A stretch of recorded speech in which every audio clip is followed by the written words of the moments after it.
সাংবাদিক বন্ধুগণ, প্রথমেই আপনাদের সকলকে দিওয়ালির আগাম শুভেচ্ছা জানাচ্ছি। তো আজকে আপনাদেরকে আবার আহ্বান করেছি এই কারণে,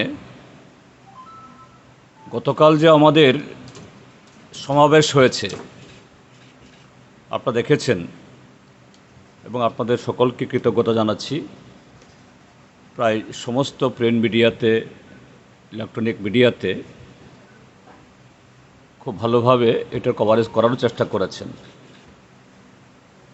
কিন্তু তারপরও গতকাল এই যে একটা আমাদের এই কর্মসূচি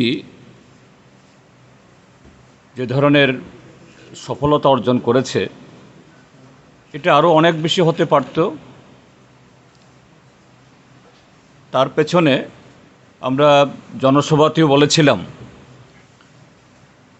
যে পরিস্থিতির কারণে আমাদের এই আয়োজন, যে তা কত ব্যাপক বা কত নগ্নভাবে শাসক দল এটাকে বানচাল করার জন্য চেষ্টা করেছে, এগুলো এই সমাবেশ শুরু হওয়ার আগে, সমাবেশ চলাকালীন সময়েতে এবং তার পরবর্তী সময়েতেও ঘটেছে, যা অত্যন্ত নক্কারজনক। এগুলি সারা দেশের মানুষ, আমাদের রাজ্যের মানুষ জানা দরকার। শাসক দলের চেহারা আরও ভালোভাবে মানুষের বোঝা দরকার। তো বন্ধুরা, যে আমরা যে গতকাল প্রায় প্রত্যেক বক্তায় আমরা বলার চেষ্টা করেছি, একটা স্বৈরাচারী, জনবিচ্ছিন্ন এবং চরম দুর্নীতিবাজ একটা সরকার বা একটা রাজনৈতিক দল, তাদের পাপাতঙ্ককে আড়াল করার জন্য কত মরিয়া হতে পারে, কত নগ্ন হতে পারে,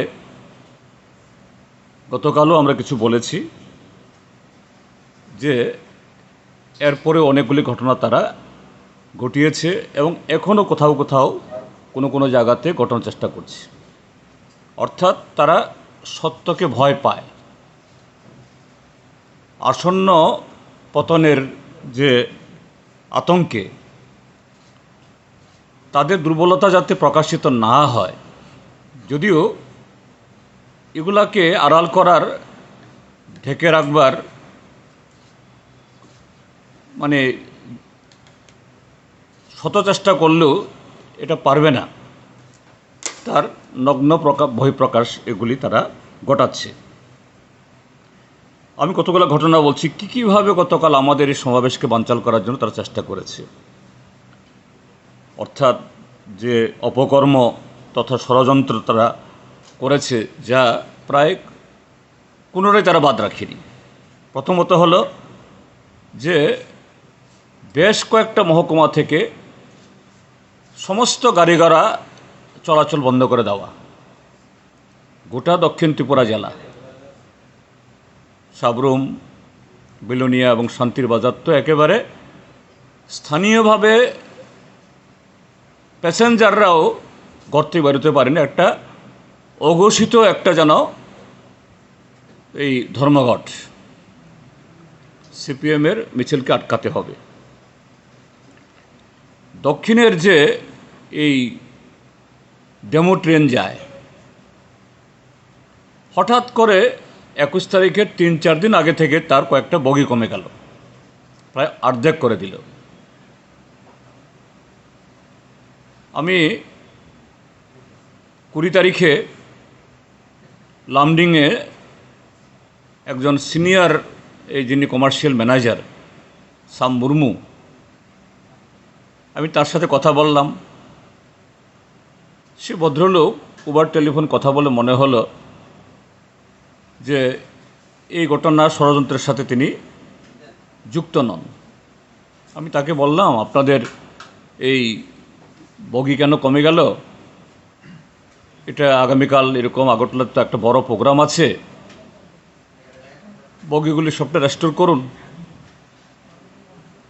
তো আমাকে বললেন, স্যার আপনি একটা চিঠি পাঠান, আমি করে দেব, হোয়াটসঅ্যাপে আমার নাম্বার পাঠিয়ে দিন।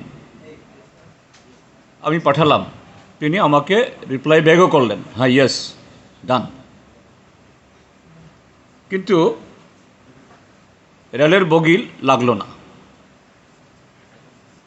তারপর আগরতলা স্টেশন থেকে উত্তর ত্রিপুরা, ঊনকোটি, ধলাই, এদিকে দক্ষিণ থেকে যারা আসবেন তাদেরকে রেল স্টেশন থেকে মাঠ অবধি আমরা নিয়ে আসার জন্য প্রায় 30টা বাস আমরা হায়ার করলাম।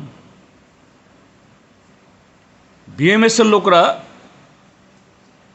ধমকে দিয়ে এই বাস মালিকদেরকে সেখানে তাদের বাস ব্যবহার করার জন্য এই বাস সেখানে যেতে বাধা দিল। বাস যেতে পারলো না, মাত্র 4টা কি 5টা মাত্র বাস গেল। আমাদের হাজার হাজার লোক রেল স্টেশন থেকে এই আস্তাবল ময়দান অবধি প্রায় 8-9 কিলোমিটার তাদের পায়ে হেঁটে আসতে হলো। এরপর যে কটা বাস ছিল, অল্প কটা, যারা মহিলা, একটু বয়স্কা, এদেরকে আমরা বললাম আপনারা হাঁটতে পারবেন না, ওই বাসগুলোতে উঠুন। বিএমএসের লোকরা, বিএমএস মানে হলো বিজেপির দুষ্কৃতীরা, সেখান থেকে 2টা বাস হাইজ্যাক করে নিয়ে গেল এই বাধারঘাট থেকে যোগেন্দ্রনগরের দিকে। সেখান থেকে ড্রাইভারের কাছ থেকে চাবি কেড়ে নিয়ে ড্রাইভারদেরকে গাড়ি থেকে নামিয়ে তাদের মণ্ডল অফিসে নিয়ে ঢুকিয়ে রাখলো এবং গাড়ি থেকে নামিয়ে আমাদের কয়েকজন পার্টিসিপান্টকে, অংশগ্রহণকারীকে গুরুতরভাবে পেটালো। খবরটা পাওয়ার সাথে সাথেই আইজি ল অ্যান্ড অর্ডার এবং এসপিকে বলার পর তারা দ্রুত যদি পৌঁছতে না পারতো সেখানে, তাহলে আমাদের এই নিরীহ যারা জনসভার অংশগ্রহণকারী উত্তর থেকেও দক্ষিণ থেকেও, এদের উপরে আরও বড় আক্রমণ হতো। তারপর চরিলামে 20 তারিখ বিকালবেলা, দুপুরবেলা একটা দুর্ঘটনায় একটা দুঃখজনকভাবে একটা বাচ্চা মেয়ে, স্কুলের ছাত্রী মারা গেল। দুঃখজনক ঘটনা ঠিকই আছে, এরকম যদি কোথাও এই দুর্ঘটনা হয়, আমাদের ত্রিপুরা রাজ্যের কালচার এটা, ক্ষণিকের জন্য উত্তেজনা হয়, রাস্তা রুখু হয়। 20 তারিখ হলো না, এই 21 তারিখ সকাল থেকে হলো না, যেমাত্র আমাদের গুমতি জেলা এবং এই সিপাহীজলা জেলার সোনামুড়া থেকে লোকজন আসতে শুরু করলো। উপমুখ্যমন্ত্রীর বিধানসভা কেন্দ্রের মণ্ডলের নেতারা চক্রান্ত করে চরিলামে পরিমল চুমুন্ডে সেখানে কিছু ছাত্রছাত্রীদের, নিরীহ এই ছাত্রছাত্রীদেরকে বসিয়ে দিল, অর্থাৎ জনসভা গাড়িগুলোকে আটকাও। সেখানেও সখানে গাড়ি আটকে গেল, যারা জনসভাতে পৌঁছতে পারলেন না। তারপর ফেরার পথে করবুক মহকুমার শিলাছড়ি, গোরাকাপা এবং শুকনাছড়ি এই এলাকার একটা মানুষ জুলাইবাড়ি দিয়ে কয়ফাং দিয়ে ওই এলাকাতে যাওয়া শর্টকাট রাস্তা আছে, একটা বাস গেল। শান্তিরবাজার নগর পঞ্চায়েতের উপরেই একটা মুহুরী নদীর উপরে যে ব্রিজের উপরে গাড়িটাকে বিজেপির বাহিনী, সুমন দেবনাথ নামে তাদের নেতা, তার নেতৃত্বে লাঠি, শুটা, রড ইত্যাদি নিয়ে এটাকে আটকালো। ড্রাইভার, অ্যাসিস্ট্যান্ট এবং আমাদের যারা এই জনসভা ফেরত লোক, ড্রাইভার অ্যাসিস্ট্যান্ট সহ 15 জন লোককে সে গাড়ি থেকে নামিয়ে পেটালো এবং অন্যরা কোনো রকমে গাড়ি থেকে বেরিয়ে ছত্রভঙ্গ হয়ে এরা কোনো রকমে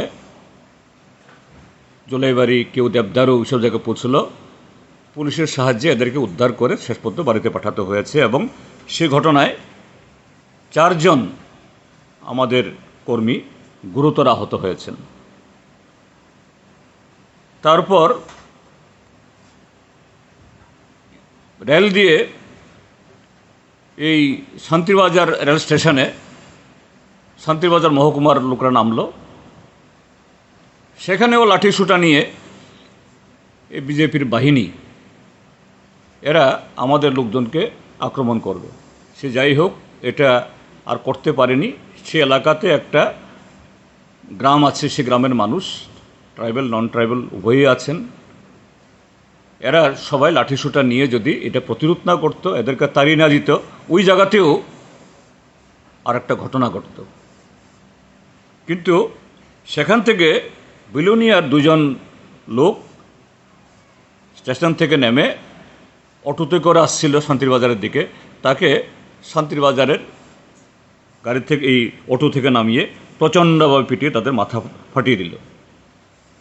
এই যে ঘটনাগুলো, এগুলি সংগঠিত।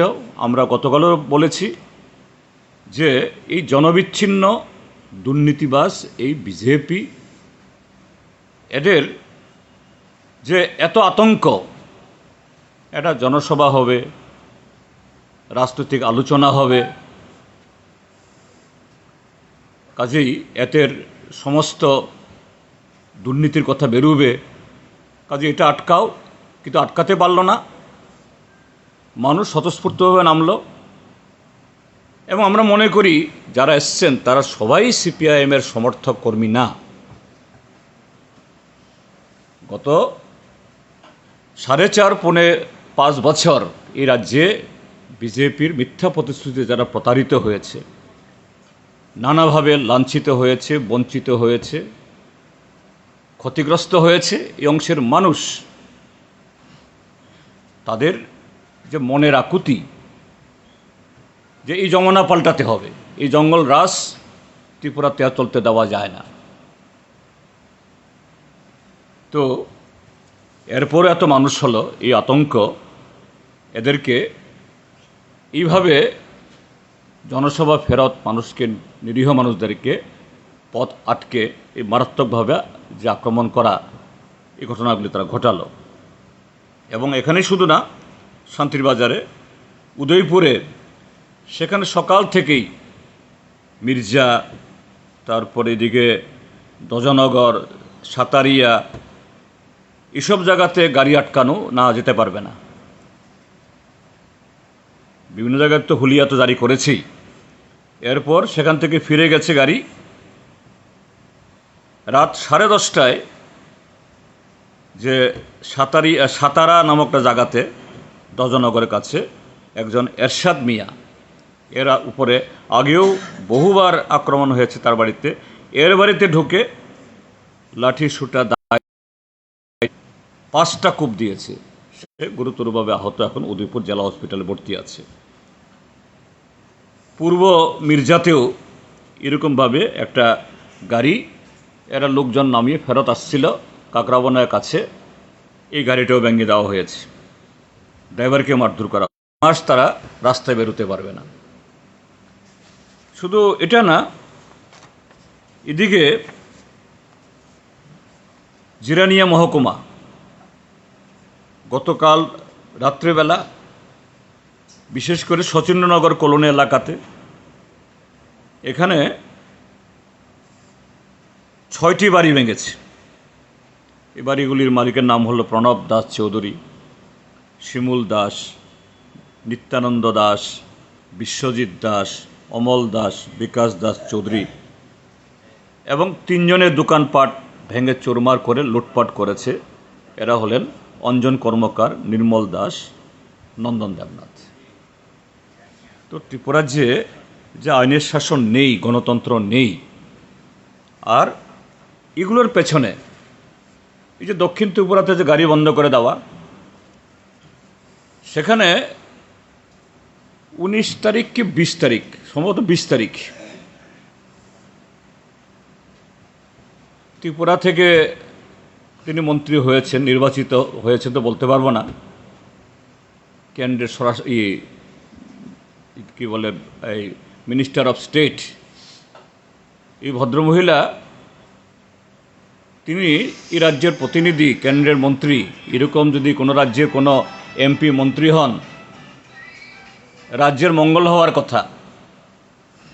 রাজ্যের মানুষের নানাভাবে ওনার কাছ থেকে সহযোগিতা পাওয়ার কথা। এটাই যে সাধারণত হয়ে থাকে। কিন্তু এই ভদ্রমহিলা,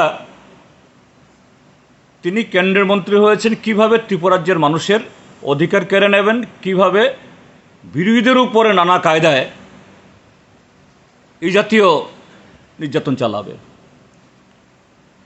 তিনি সেখানে গিয়ে মনুবাজারে এই মণ্ডলের নেতা, তারপরে গাড়ি শ্রমিকদের ডেকে নিয়ে এসে বলে দিয়েছে, না, সিপিএমকে আগামীকাল কোনো গাড়ি দেওয়া যাবে না।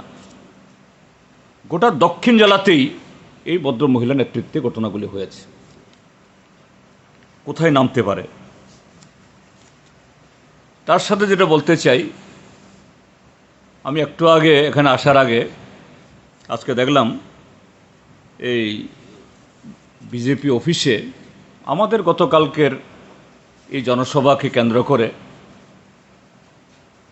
বিজেপির রাজ্য দপ্তরে সেখানে একটা সাংবাদিক সম্মেলন হয়েছে। একজন ভদ্রলোক হঠাৎ করে তিনি এই ইয়ার মতো, ওই অমাবস্যার চাঁদের মতো,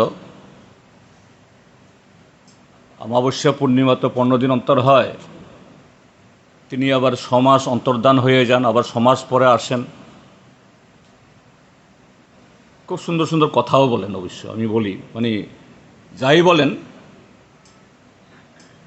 সত্য, অর্ধসত্য, অসত্য, খুব সুন্দরভাবে এগুলাকে তিনি ডেলিভারি করতে পারে। সেদিক থেকে অবশ্যই ভদ্রলোককে আমি খুব ধন্যবাদ জানাবো। তিনি একজন শিশু বিশেষজ্ঞ ডাক্তারও নাকি, এবং কেউ বলেন ডাক্তার হিসাবে ভালো ডাক্তার। সবই ভালো ডাক্তার হলে তো ভালোই, আর শিশু ডাক্তার যেহেতু ভালো না হলে তো বিপদ। পাগলদের ডাক্তারদের যদি 1 ডোজ 2 ডোজ যদি ভুলভাল ওষুধ দিলেও অসুবিধা নাই, কিন্তু শিশুদের 1 ডোজ কেন, খুব একটা সামান্য ডোজও যদি দেয় ভুল হবে। কাজেই ভালো ডাক্তার হওয়াটাই এটা কী বলে বাঞ্ছনীয়, কাম্য। তিনি আমাদের গতকালকের এই বক্তব্য শুনে, আমরা যারা বক্তৃতা রেখেছি, ধরে আমাদের কিছু বক্তব্যের তিনি ভারতীয় জনতা পার্টির তরফ থেকে তিনি প্রতিক্রিয়া দিচ্ছিলেন যে আমাদের জেনারেল সেক্রেটারি সীতারাম, তিনি ক্রমশ ভারতীয় ঐতিহ্যের প্রতি তার হয়েছে। তা তো অবশ্যই। আমরা কমিউনিস্টরা মানে কি? কমিউনিস্ট মানে হলো একটা পরিপূর্ণ মানুষ, দায়বদ্ধ মানুষ, যে কুসংস্কার এবং কুপমণ্ডকতার বাইরে একটা বিশুদ্ধ মানুষ হলো কমিউনিস্ট, না হলে কমিউনিস্ট হতে পারে না। আমরা সমস্ত ধর্ম, বর্ণ, তার সংস্কৃতি, ভাষাকে আমরা সমানভাবে শ্রদ্ধা করি। কাউকে আমরা ঠিক সেরকমভাবে সংকীর্ণভাবে বিচার করি না। বলছেন যে তিনি ভারতীয় সংস্কৃতি পরম্পরাকে মানছেন, তা তো ঠিকই, কিন্তু আমরা বলবো ভারতীয় জনতা পার্টি তারা কথায় বলে রাষ্ট্রবাদ, ভারতীয় সংস্কৃতির ধারক। এই যে ঘটনাগুলি বললাম, একটা রাজনৈতিক দল একটা স্বাধীন দেশে, সর্বভারতীয় রাজনৈতিক দল, তারা একটা জনসভা করবে, আর সেই জনসভা আটকানোর জন্য গাড়ি ঘোড়া আটকে দিতে হবে।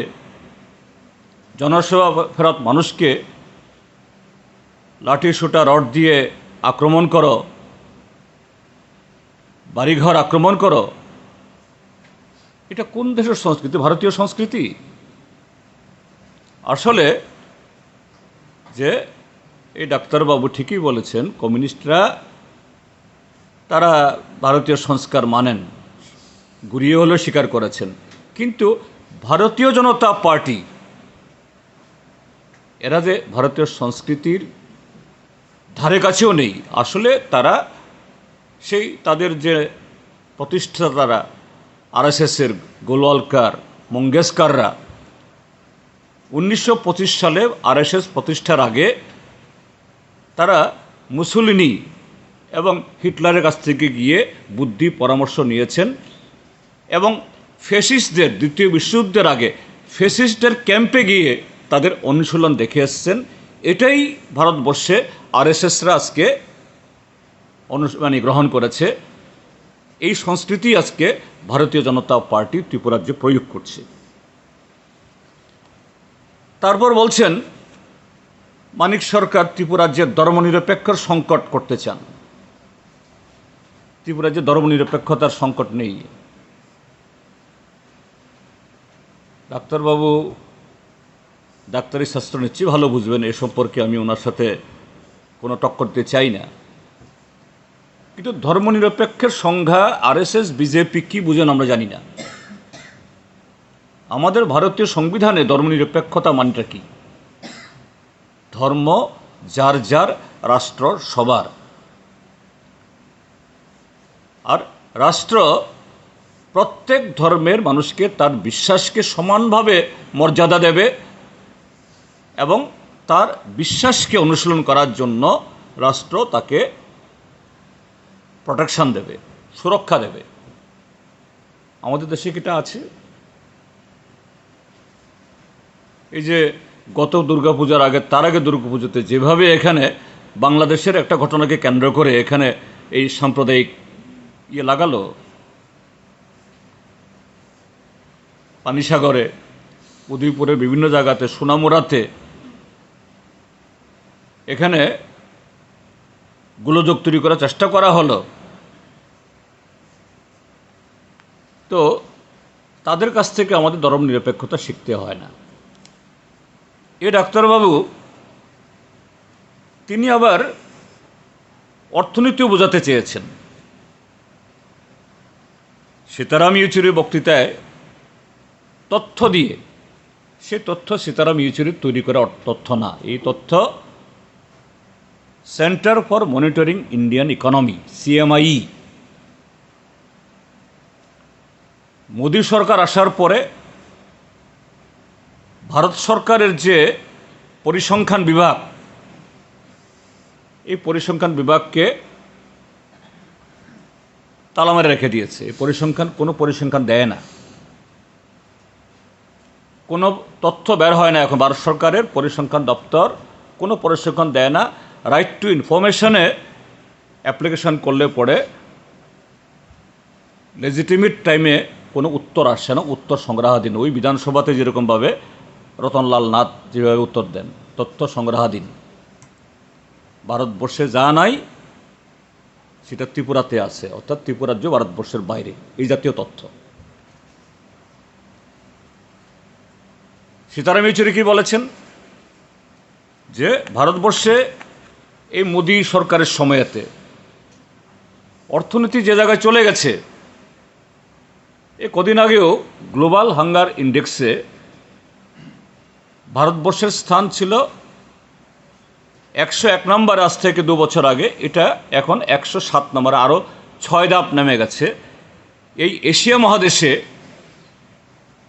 আফগানিস্তান ছাড়া ভারতের নিচে আর কোনো দেশ নাই। এমনকি পাকিস্তান এবং বাংলাদেশ, তাদের অবস্থানও আমাদের উপরে। পাকিস্তানের অবস্থান 91 নম্বরে, বাংলাদেশের অবস্থান 84 নম্বরে, আর ভারতের অবস্থান 107 নম্বরে। আর তিনি বলছেন যে ইউএনডিপি, আরে ইউএনডিপি হলো একটা সংস্থা এরকম যারা বিভিন্ন দেশে কিছু কিছু কিছু সেক্টরে কিছু কাজ করে। ভারতের অর্থনীতি সাংঘাতিক এগিয়ে গেছে। ভারতে নাকি এখন যে দরিদ্র সীমার নিচে অংশ মানুষ 10% নিচে নেমে গেছে, ইউএনডিপি তার কোন রিপোর্টে বলেছে। যদি তাই হয়ে থাকে, আজকে ভারতবর্ষে এত বেকার কেন? ভারতবর্ষের 1% লোকের হাতে 70% এই ভারতবর্ষের সম্পদ কুক্ষিগত হয়ে আছে। কাজেই ডাক্তারবাবু ডাক্তারি করছেন খুব ভালো, সুনামও আছে, ভালো ডাক্তার, আরও সুনাম হোক। কিন্তু তিনি যদি আবার অর্থনীতিবিদ হতে চান, ইতিহাসবিদ হতে চান, তাহলে তো শিশু মরবে। তো এইভাবেই তিনি যে ভারতীয় জনতা পার্টি দলের ত্রিপুরার যে এই এই সরকারের গত ৫৫ মাসে যে পাপ করেছে, যে পাপাতঙ্ক, এটাকে গতকাল হাজার হাজার মানুষ এত বাধা বিপত্তি হুমকির পরও প্রখর রৌদ্র তাপ সহ্য করে, গাড়ি নাই, বগি কমিয়ে দিয়েছে, কি কষ্টে মানুষকে ফেরত যেতে হয়েছে, এরপরও শিক্ষা গ্রহণ না করে এই কথাগুলি বলছেন। এটা পরিষ্কার যে ভারতীয় জনতা পার্টি আসলে এরা কখনো আর নামটা যে ভারতীয়, কিন্তু ভারতীয় সংস্কৃতি, ভারতীয় মনন, ভারতীয় ঐতিহ্য এটা তারা গ্রহণ করতে পারবে না। সেই হিটলার এবং মুসোলিনি তাদের কাছ থেকে শিক্ষা গ্রহণ করেছে, তারা সেখানেই যে আছে এটাই রয়ে গেছে। কাজে আপনাদের মাধ্যমে এই কথাগুলি বলার জন্য আপনাদেরকে আহ্বান করেছি। এটা না বললে পরে ত্রিপুরা রাজ্যের মানুষকে যে আমরা সতর্ক করছি আগামী দিনের জন্য, যে গণতন্ত্র পুনরুদ্ধারে, আইনের শাসন এটাকে পুনঃস্থাপনে এবং এই দুঃশাসনের অবসান ঘটিয়ে রাজ্যে জনগণের সরকার প্রতিষ্ঠার যে অঙ্গীকার, এটা তাদের এই অপপ্রচারের কারণে এগুলি ব্যাহত হবে, এটা যেন না হয় তার জন্য এসেছি। আমি আশা করি আপনারা আমাদের এই প্রচার, এটা আমাদের হয়ে কোনো প্রচার করছেন বলছি না, এগুলো যেরকমভাবে তুলে ধরেছেন আমরা কৃতজ্ঞ। আগামী দিনেও এই কথাগুলো তুলে ধরবেন এবং তাদের যে সমস্ত যে কৃতকর্মগুলো, এগুলি আমি একটা দেখাচ্ছি। দেখুন গতকাল রাত্রে কীভাবে আক্রমণ করেছে। এই দেখুন, এই যে গতকাল এটা সচিননগর কলোনিতে একটা বাড়িতে কিভাবে বাড়ি তছনছ করেছে। এটা এরকম এই জিরানিয়াতে হয়েছে, শান্তির বাজারে হয়েছে, বিলোনিয়াতেও হয়েছে, অতীতে তো হয়েছেই। যে মানে বাড়ি ঘরে গিয়ে রাত 11টা 12টা গিয়ে এগুলি তারা করছেন, দোকান লুট করছে। এটা নাকি ভারতীয় সংস্কৃতি। এই যদি কোনো ইয়ে থাকে আপনারা প্রশ্ন করতে পারেন। BJP Vice President has specifically said that CPIM can't fight the election alone. This is why they have invited other political parties. I think they should again listen our speeches. It is there in the number of, that is video footage of, that is which telecast has been made by different channels. What we said, we have not talked about any electoral alliance. We talked about the restoration of democracy and to re-establish the rule of law. And we said, what we said, until and unless the rule of law does prevail, free and fair environment is created, how come the voters, the people of Tripura, they will cast their vote to the candidate of their own choice? We have never said. We first said that all together, and we have broadly made our appeal to the national political parties, even the regional political parties. Please come together and compel the state government and the administration that the rule of law, the constitutional order, it should prevail. We have not talked about the alliance. That is different issue. That issue may come later on. But at this moment, the first and foremost duty of any, what I'll say, responsible citizen is that the environment is created. So I would like to appeal our BJP friends to listen our speeches again and again and try to understand actually what we have tried to mean. পাহাড়ের অবস্থা কেমন আপনাদের? নিশ্চয়ই গতকাল দেখেছেন আপনারা, পাহাড় থেকে বহু লোক এসছে গতকাল। এমনকি একজন যে শারীরিকভাবে অচল, সে সুদূর গন্ডাছড়া থেকে এসছে। যে পাহাড়ের মানুষ যে সুখে থাকতো, ঠিক আছে, সুস্থ মানুষ, সবল মানুষ, পার্টি রেখেছে, আসবেন, কিন্তু একজন বিকলাঙ্গ মানুষ তিনি এই সমাবেশে এসছেন।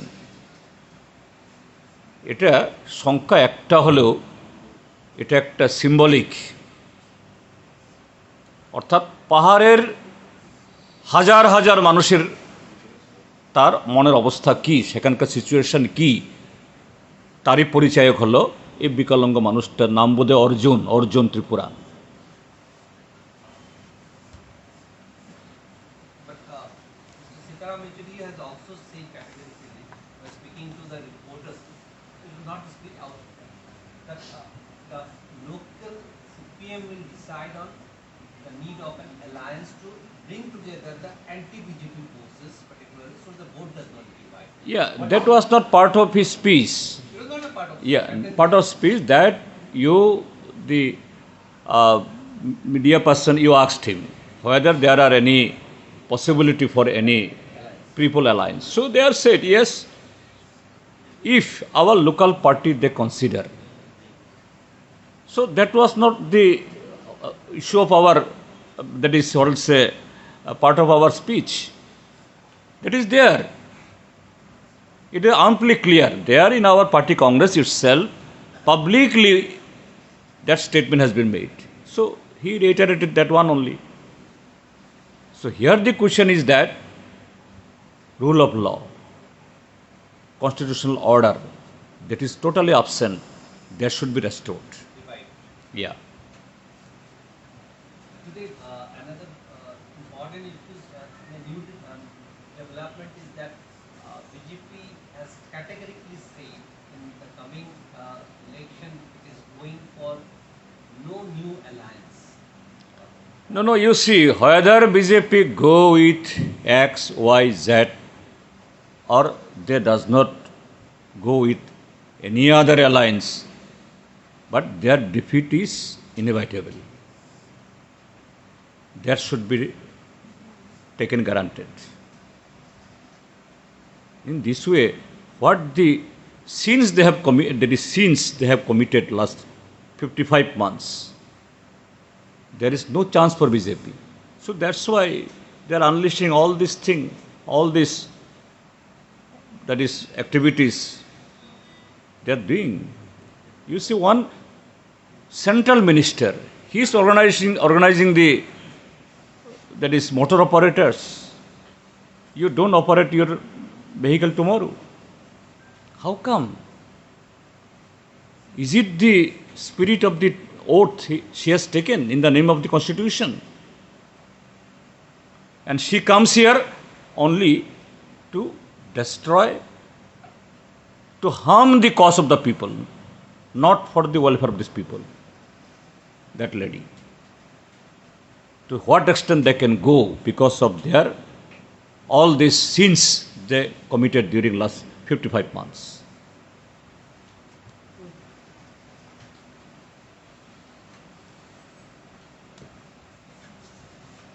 Okay? Thank you.